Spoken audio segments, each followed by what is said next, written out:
del día de hoy. Bien, entonces vamos a avanzar poco a poco. Creo que sí se puede ver y me parece que, a ver, sí, también se pasan las diapositivas. Ya. Bien, entonces, como les mencioné, el tema de hoy es biosíntesis de ácidos grasos. Ahora, hay dos maneras de que se puedan sintetizar los ácidos grasos que ustedes conocen, ¿no? El ácido, el ácido araquidónico, el palmitato, el ácido butírico, entre todos ellos, hay dos maneras de obtenerlos. Una, obviamente, es la lipogénesis de novo, pero otra va a ser a través de justamente interconversión de otros elementos que forman parte de las macromoléculas que conocemos. Entonces, lo que vamos a tratar el día de hoy es principalmente la lipogénesis de novo, es decir, crear lípidos desde cero. No por ruptura de enlaces que generen los ácidos grasos. Bien, entonces, como les mencioné, todo está interrelacionado, es decir, que nosotros podemos obtener ácidos grasos a partir de glúcidos, a partir de proteínas. Entonces, de alguna manera, si es que el paciente, por ejemplo, entra en un estado de inanición o en un estado de ayuno en el que no hay glucosa, va a empezar a utilizar justamente los lípidos, porque a través de, como les mencioné, toda esta interconversión, vamos a poder obtener a partir de el lípido y la escisión en sus carbonos, vamos a poder obtener glucosa, entonces el paciente va a poder subsistir. Lo mismo va a ocurrir con en la parte de las proteínas, entonces todo está interrelacionado. Tanto los glúcidos a través de la glucosa como las proteínas a través de todas las transferencias que aparecen en esta reacción. Bien, entonces hay dos puntos principales. El primer punto de ellos es justamente obtener el sustrato. El sustrato va a ser el acetilcoenzima A. Entonces, ese es el primer punto a aprender acá. El primer sustrato o base para que todo se pueda formar es el acetilcoenzima A. Esta molécula va a permitir toda la conversión de los ácidos grasos de novo. Y es justamente obtenido a través del ciclo de Krebs, que justamente se obtiene a partir de la glucosa. Y finalmente es el lugar en el hígado donde vamos a poder observar que se va a formar esto. Entonces, el primer sustrato es el acetilcoenzima A. Segundo, la localización de la formación de ácidos grasos, la biosíntesis se realiza en el hígado y específicamente en el hepatocito. ¿Y en qué zona del hepatocito? En el citoplasma.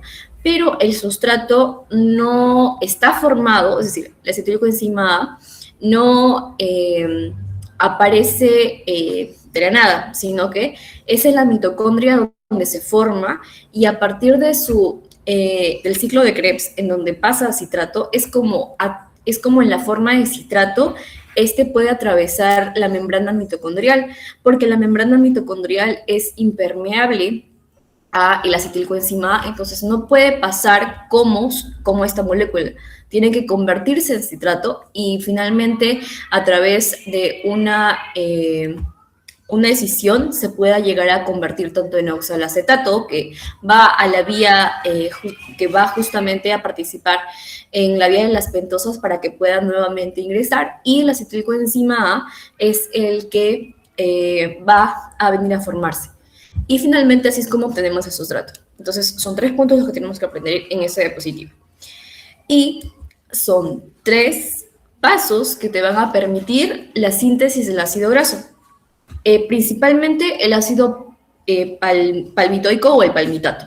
Entonces, 3 pasos. Entonces, y a partir de esos 3 pasos recién vamos a poder ya sea desaturar, es decir, agregarle dobles enlaces a las cadenas y así obtener lo que nosotros conocemos como los omega 9, omega 6, omega 3.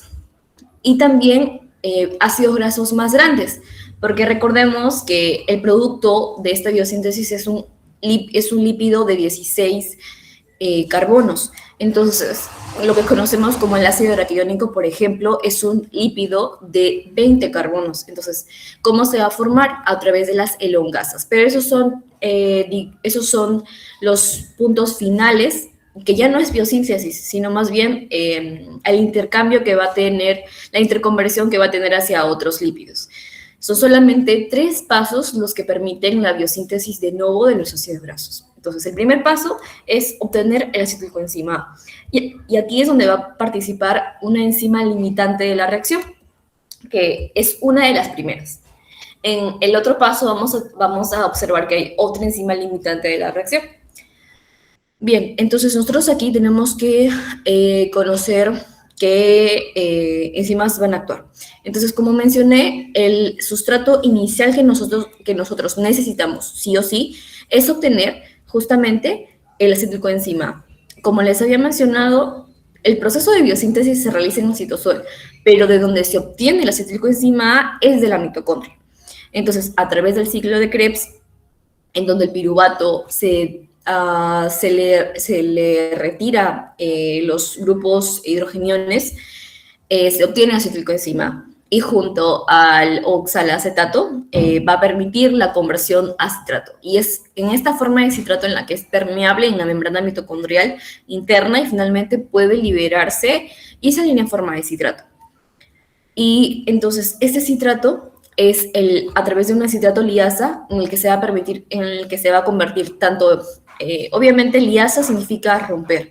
Entonces se rompe el citrato y se va a romper en lo que estaba en la mitocondria. O sea, el problema es que la membrana mitocondrial no puede, el acetilcoenzima no puede atravesarlo. O sea, tiene que, digamos, alargar ese proceso, convertirse en citrato y luego volver a romperse para que recién haya acetilcoenzima. Pero la citrato liasa es una enzima que requiere energía, por lo tanto, estás invirtiendo ATP en esta reacción. Entonces, la biosíntesis, al igual que cualquier otra biosíntesis de, por ejemplo, más glúcidos o proteínas, son reacciones que requieren energía, es decir, ATP. Entonces, esa citratoliasa va a convertirlo en un solo acetato, que como les mencioné, va nuevamente a volver a convertirse en malato, como era lo que hacía dentro de la mitocondria. Y a través de la enzima málica vuelve a convertirse en piruvato, es ese piruvato que ingresa y finalmente se continúa la cadena del ciclo de Krebs para obtener más energía. Bien, entonces era la acetilcoenzima A la que se generaba. Pero así como ustedes pueden observar que existe acetilcoenzima A, esta también va a ser una enzima que va a estar tanto induciendo o estimulando la reacción que es de la piruvato descarboxilasa, que es justamente la que va a permitir que el piruvato se pueda convertir en oxalacetato. Y entonces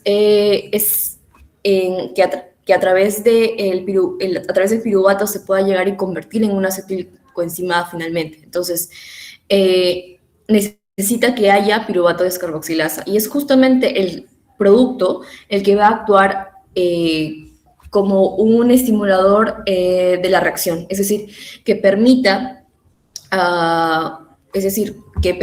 que la piruvato descarboxilasa en un inicio va a actuar como un inhibidor, pero luego actúa como un estimulador. Entonces, obviamente, si hay más piruvato, pues lo que tiene que realizar la reacción es poder convertirse en sus productos, o sea, obtener acetilcoenzima A, obtener NADH y obtener CO2. Y si es que hay mucho producto, obviamente la reacción se tiene que detener y finalmente retirarse. Entonces, la acetilcoenzima A en la reacción de la piruvato descarboxilasa actúa como un inhibidor, pero para que ésta se inactive es donde actúa como estimulador. Es decir, porque obviamente si es que hay mucha acetilcoenzima A, tiene que detenerse la reacción. Por lo tanto, va a estimular a una quinasa, es decir, para que la fosforile, y finalmente la piruvato descarboxilasa se inhiba y no genere más acetilcoenzima A. Entonces, esta es también una enzima limitante de la reacción que te va a decir, si es que hay mucho acetilcoenzima A, es decir, hay mucho producto y por lo tanto tiene que detenerse e ir más hacia piruvato. Bien, la segunda reacción era la obtención de justamente el producto de 3 carbonos. Acetil tiene 2 carbonos y malonil tiene 3 carbonos. Aquí participa la principal enzima limitante, en la que va a ser estimulada, ya sea a través de la insulina, que es una hormona justamente anabólica, o puede ser inhibida por hormonas que sean catabólicas, como justamente son el glucagón. Bien, así es como tiene que actuar. Entonces, la reacción general, esta enzima tiene, este complejo enzimático tiene dos acciones, porque justamente tiene dos enzimas. Una que va a ser la biotina carboxilasa, es decir, agregarle el grupo carbono, y la otra va a ser la carboxitransferasa, es decir, que finalmente se transfiera y se pueda formar el malonil coenzimado. Y este producto tiene una vitamina importante que deben recordar, que es la vitamina B8 o biotina. Entonces, ese es un cofactor importante de esta biotina carboxilasa. Entonces, obviamente, si el paciente tiene déficit de vitamina B8, va a tener un déficit en que haya formación de lípidos. Entonces, como les mencioné, es un complejo enzimático. El complejo enzimático se llama justamente acetilcoenzima carboxilasa, que tiene dos enzimas, una que es la biotina carboxilasa y la otra enzima que es la carboxitransferasa. Entonces, el primer paso va a consistir en justamente agregar carbonos y al hacer una reacción de condensación, es decir, una reacción de aumentar el número, obviamente invierte energía. Entonces, esta reacción se produce a través de la cantidad de ácido carbónico que existe. Entonces, finalmente el ácido carbónico es el que tiene que unirse al cofactor, que es la biotina. El BCP significa proteína de unión a biotina. Entonces, aquí está la biotina y aquí es donde tiene que unirse el grupo carboxilo, porque es una biotina carboxilasa. Entonces, este grupo carboxilo, como pueden ver, hay una parte negativa. Entonces, es esta parte negativa la que justamente cuando viene la acetilcoenzima hay una transferencia. Entonces, la carboxitransferasa justamente consiste en transferir el grupo carboxilo al cual está unido la biotina y finalmente unirlo a la acetilcoenzima A, y así es como se llega a formar, más añadiendo el grupo carboxilo, lo que sería el malonil coenzima. Porque como ustedes pueden ver, esto tiene 1, 2 y 3 carbonos. Entonces, allí está el complejo de 3 carbonos y finalmente el complejo enzimático de la acetilcoenzima carboxilasa ya desarrolló su reacción. Ahora, esta es otra enzima limitante y es la enzima limitante más importante de la reacción, más que la piruvato descarboxilasa. Esta enzima va a ser estimulada por hormonas anabólicas, como justamente la insulina, porque la insulina va a permitir la desfosforilación de la enzima. Entonces, de esta enzima, al desfosforilarla, la activa, y por lo tanto, esta enzima va a permitir la conversión justamente a malonil. Entonces, va a actuar de la misma manera, la regulación va a ser la misma. Al haber mucho producto, si es que existe mucho producto de malonil coenzima A, pues la reacción va a detenerse, porque malonil forma más palmitato, hay más palmitoil coenzima A, y finalmente se actúa como un inhibidor. Caso contrario, hay bastante sustrato, hay bastante acetilcoenzima A, hay bastante citrato, hay bastante glucosa. Lo que va a realizarse es que como hay mucho sustrato, obviamente todo tiene que convertirse en el producto, por lo tanto, esos actúan como estimuladores. Esto es la reacción más común, la regulación más común, que es justamente la regulación por retroalimentación, en la que al haber bastante producto, se inhibe la enzima que forma este producto y al haber bastante sustrato se estimula la reacción a la enzima para que justamente forme más producto y se vaya disminuyendo el sustrato. Entonces, la regulación acá es muy común, es la que la conocemos también en el metabolismo de los glúcidos. Entonces, esta es una reacción, no olviden esto, que la insulina, al ser una hormona anabólica, estimula la acetilcoenzima carboxilasa desfosforilándola. En cambio, si recuerdan a la piruvato descarboxilasa, esta era activa cuando esta era activa justamente de la misma manera. Era activa cuando estaba desfosforilada y se inactivaba cuando justamente le añadías un grupo fosfato. Lo mismo funciona así. Entonces, y es justamente la palmitodil la que también va a permitir esta formación de cómo es que el citrato llega y se puede llegar a trasladar al citosol. Recuerdan que hay un transportador que permite la salida del citrato al citosol, que es justamente el transportador de tricarboxil. Entonces, aquí vamos a ver que hay bastantes dímeros inactivos, que son justamente las acetiles coenzimadas que están rondando por ahí, en donde van a estar presentes este complejo enzimático. Los dímeros son enzimas. Entonces, en el momento en que estas enzimas van a estar estimuladas por el citrato, van a formar este polímero activo que va a permitir, es decir, estas de aquí, que son la enzima limitante, y de esta manera va a permitir que a través de una desfosforilación se puedan activar. Entonces, así hay una gran estimulación para que haya acetilcoenzima A. Y nuevamente, la palmitodil no solamente va a inhibir a la enzima limitante de la reacción, que obviamente sería la acetilcoenzima carboxilasa, sino que también va a inhibir más atrás, o sea, que el citrato no pueda liberarse y no llega al citosol. Entonces, es una regulación por retroalimentación muy extensa, que no solamente elimina su enzima, sino también incluye el transportador. Entonces, dos puntos a aprender de esta diapositiva. El primero, que es justamente que la enzima limitante de la reacción de la biosíntesis de ácidos grasos es la acetilcoenzima carboxilasa. Y segundo, esta actúa como su regulación es una regulación de retroalimentación, en la que, bueno, ya les expliqué cómo funciona. Y un punto adicional es que al ser una biosíntesis, al ser una reacción de formación, la insulina actúa como un estimulante de esta enzima. Y finalmente, el último paso para la síntesis del palmitato, porque nuevamente faltan los demás ácidos grasos.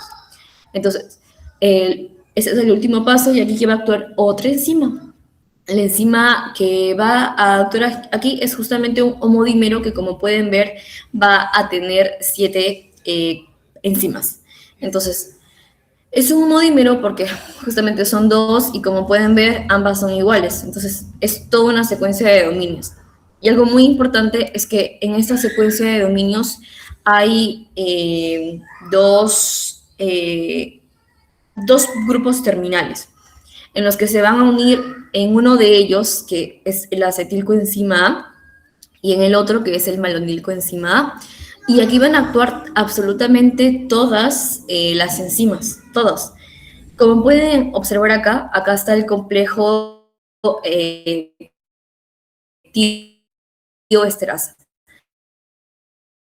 Entonces, en el donde va a empezar a localizarse la llegada de los sustratos.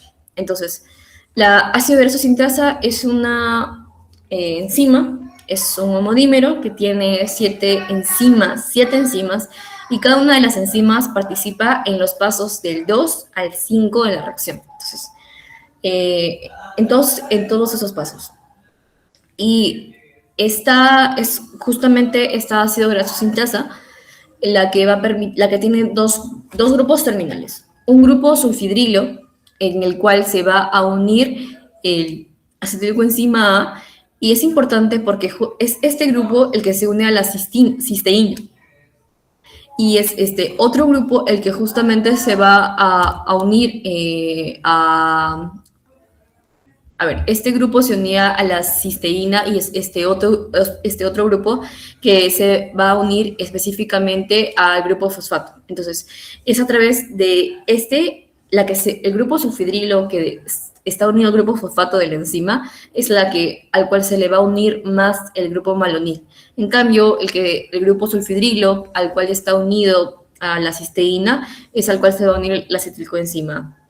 Entonces, ambos van a participar, de tal manera que cada malonil que vaya ingresando se va a ir transfiriendo a la acetilcoenzima y es en esta cadenita en donde hay una transferencia. Esa transferencia va a permitir que lo que estaba acá pues empiece a elongarse la cadena.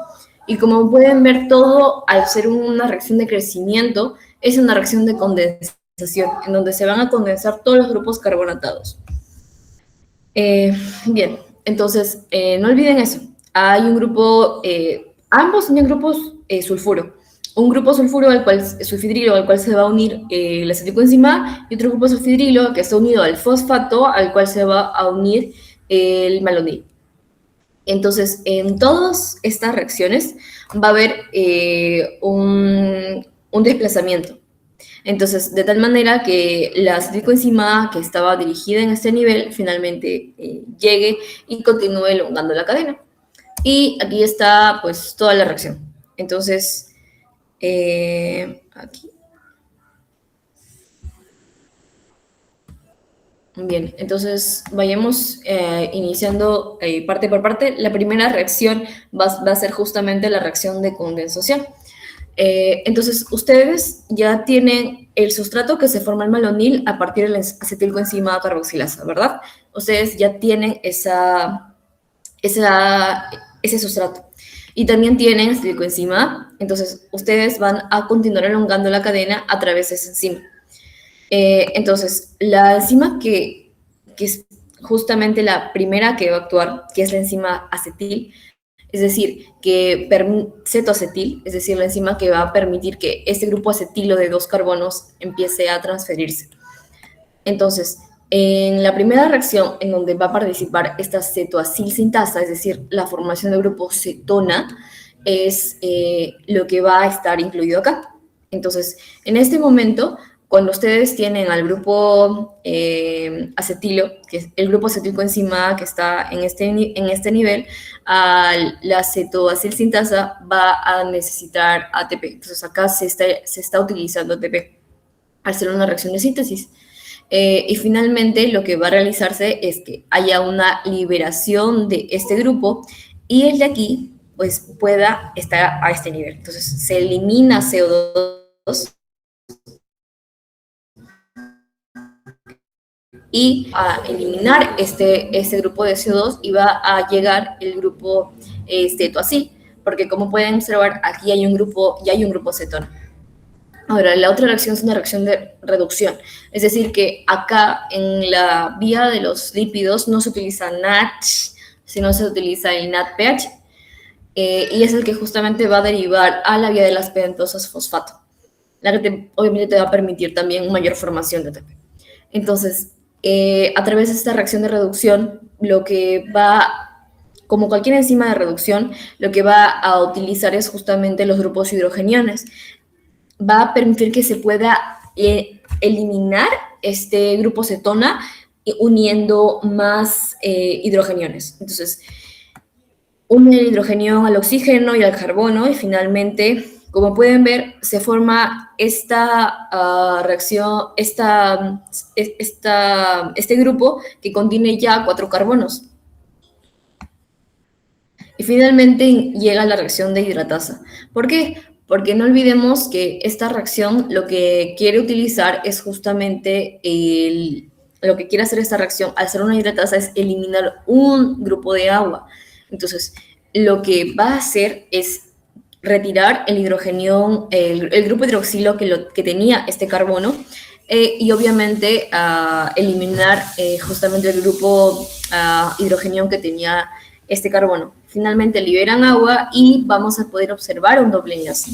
Nuevamente, al haber un doble enlace, aquí no es una reacción de desaturación para generar dobles enlaces, sino que todas tienen que llegar y generar todo un lípido que solamente tenga al final su grupo cetona, y con eso es suficiente. Entonces, tiene que nuevamente actuar una reductasa. Y esta reductasa va a llegar aquí a agregarle otro hidrogenión, utilizando NADPH. Entonces, como ustedes pudieron ver, aquí hay reacción de liberar CO2 y utilizar 2 NADPH por cada paso de agregación de cada grupo acetilo que haya. Entonces, finalmente, así es como se llegó a obtener este grupo carbono de, bueno, todo este grupo de carbonos que, como pueden ver, tiene 4 carbonos. Y es así a través de esta síntesis que, como ustedes pueden ver, el palmitato lo que necesita es una reacción, es un grupo de carbonos que sean 16, o sea, es un ácido graso de 16 carbonos. Por lo tanto, al ustedes obtener ya 4 carbonos, lo que tienen que hacer es solamente eh, generar 6 veces esta reacción adicional, porque ya hubo una vez. Esa es la primera vez que lo hicieron, que fue una. Ahora, para llegar a tener 12 carbonos más, tienen que volver a realizar, como pueden ver, se une 2 carbonos por cada paso que hay. Por cada uno de 2 a 5, de los pasos 2 a 5. Entonces, como se añaden solamente 2 carbonos, ustedes necesitan repetir ese paso 6 veces más. Esta fue la primera vez que utilizaron, o sea, ya va contando una. Tienen que volver a realizar todos estos pasos del 2 al 5, 6 veces más, y finalmente ustedes pueden obtener un carbono de un ácido graso de 16 carbonos. Y así es como, por eso es que a veces les parece raro, por ejemplo, que digan que un palmitato, para que haya ácido graso y 16 carbonos, clásicamente tendría que haber 8 veces pasar por la reacción, pero como ustedes puedan ver, si está el grupo malonil acá, el grupo acetilo, estos van a formar un ácido graso de 4 carbonos y solamente ha pasado una reacción. Y al faltarle solamente 12 carbonos más para tener 16, es pasar por 6 veces más. Entonces son 7 veces las que pasa todos estos pasos. No son 8, sino 7. Y como pueden ver, se invierte 2 NADPH. Bien, entonces, ¿hacia dónde se van estos NADPH, verdad? Porque de alguna manera esto tiene que reciclarse. Aquí nada está a la deriva. Entonces, ustedes llegaban y que había ese transportador, ¿verdad? Ese transportador de citrato que permitía que luego se forme acetilcoenzima A, pase a través de acetilcoenzima A carboxilasa, y finalmente se obtenga malonil y a través de 2 reacciones se puede obtener NADPH. Pero ¿de dónde salió este NADPH? Ahora, una de las reacciones por la cual se llega a formar este NADPH es a través de una de ellas es la enzima málica. Entonces, es justamente esta enzima málica que te permite la conversión de malato en piruvato, la que va a permitir la reducción de este NAP. Entonces, finalmente es este NAP el que va a permitir que se reduzca este NAP y finalmente se obtenga NADPH. Esa es una de ellas. Otra reacción que justamente lo que va a hacer es formar más NAPH. Esta participa en la vía de las pentosas fosfato. O sea, esta es la vía de las pentosas fosfato, que te permite que tú tengas NAPH. Entonces, es tu fuente de de lo que vas a utilizar para seguir oxidando la reacción. Porque tú necesitabas 2. Uno de ellos lo vas a obtener en la vía de las pentosas fosfato y a través de la enzima málica. Y otro lo vas a obtener a través de la isocitrato deshidrogenasa. Al ser una reacción de deshidrogenación, obviamente es una reacción de oxidación. Por lo tanto, tú formas más NADPH.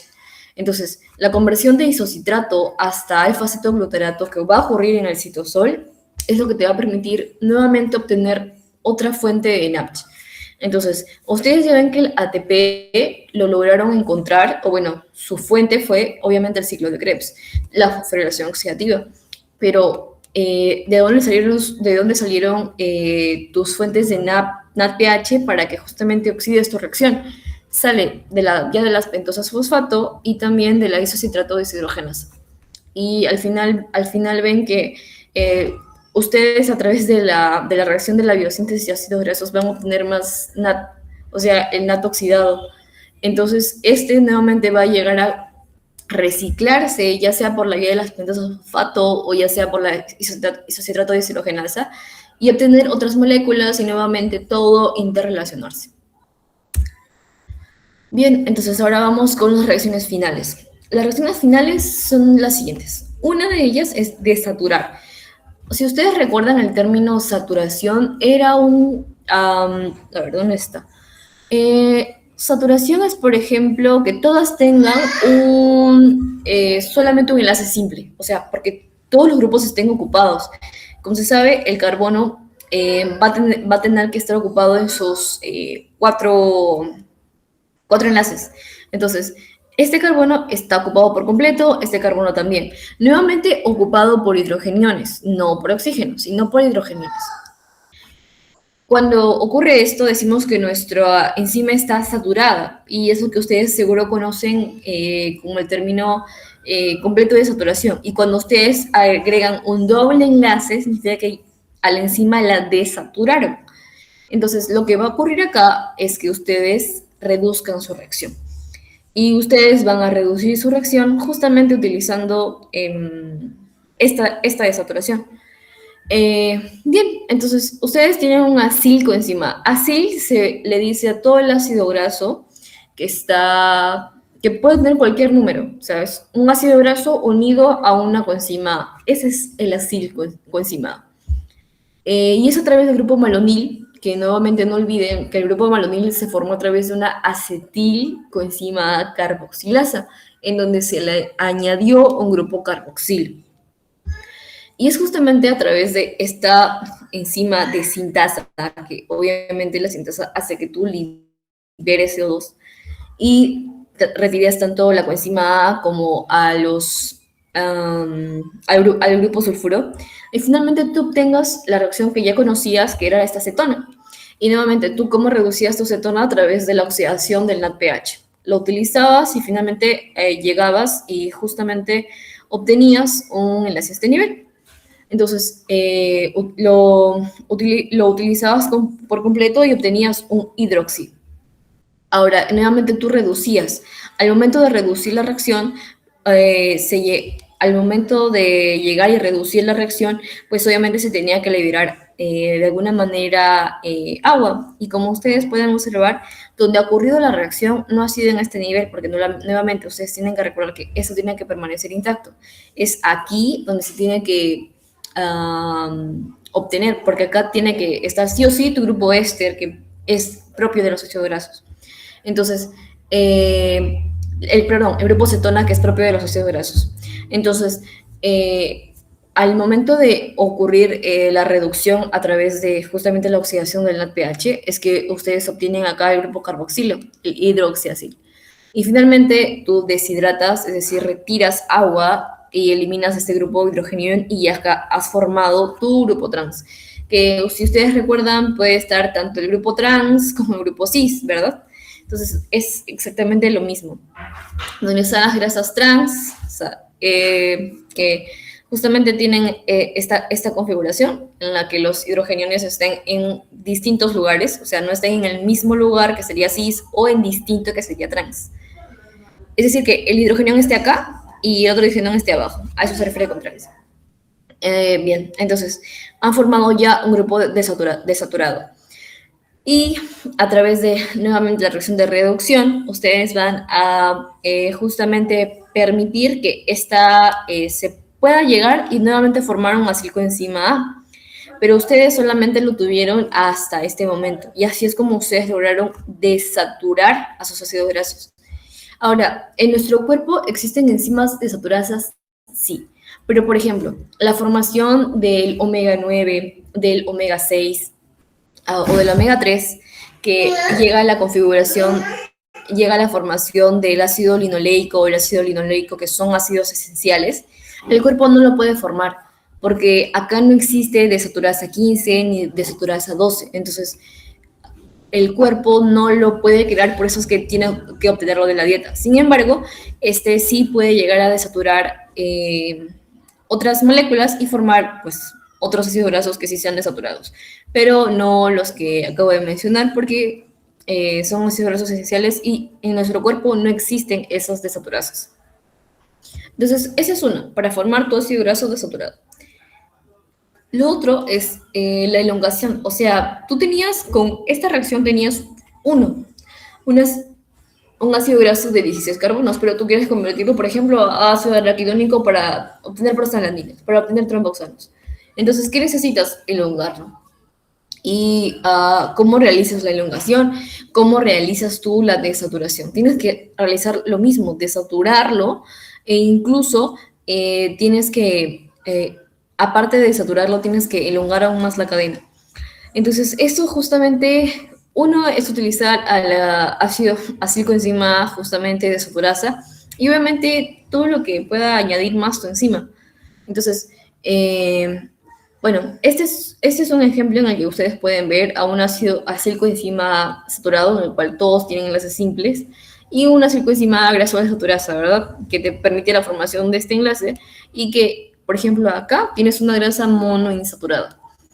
Un gran ejemplo de una grasa monoinsaturada es el ácido palmitoleico. Y así es como obtienes esta reacción. Y ahora, tu acílico enzima desaturasa lo que te va a permitir es utilizar otros cofactores como hierro, que a través del citocromo tú lo puedas utilizar y también va a intervenir en la reacción de la oxidación del NADH. O sea, la ácido graso desaturasa que tenías acá era la que te permitía justamente la formación de desaturación que ustedes han observado acá. Eh, y como pueden ver, así es como ustedes pueden llegar a través de enzimas elongasas, como estuvieron acá y ustedes unieron acílico enzima A a malonil, es que puedan obtener su acílico enzima A y hacerlo más grande. Nuevamente pueden desaturar a través de sus acilcoenzimas desaturasas, que tener ya sea ácido oleico, que va a ser a nivel del carbono 9, que nuevamente no olviden que el grupo carboxilo es en donde va a terminar el ácido graso, y ustedes cuentan al grupo carboxilo como el siguiente que sigue como al carbono alfa. Entonces, a partir de ese, el carbono alfa o carbono 1 es en donde ustedes tienen que empezar a contar y finalmente llegan acá y ahí ustedes ven a su carbono 9. Entonces, es justamente acá en donde el ácido oleico, por ejemplo, que es el omega 9, es algo que ustedes pueden llegar y obtener también de la dieta o lo pueden formar, pero por ejemplo, el ácido linoleico que tiene que llegar y utilizar una desoperasa 12 es imposible, entonces tienen que obtenerlo de la dieta. Y bueno, eso sería todo, chicos. Es, bueno, bastante corto. Y espero que si tienen alguna pregunta y también tengan alguna duda, me lo pueden mencionar. Y les estoy alcanzando las diapositivas mediante Amy para que puedan realizar sus anotaciones.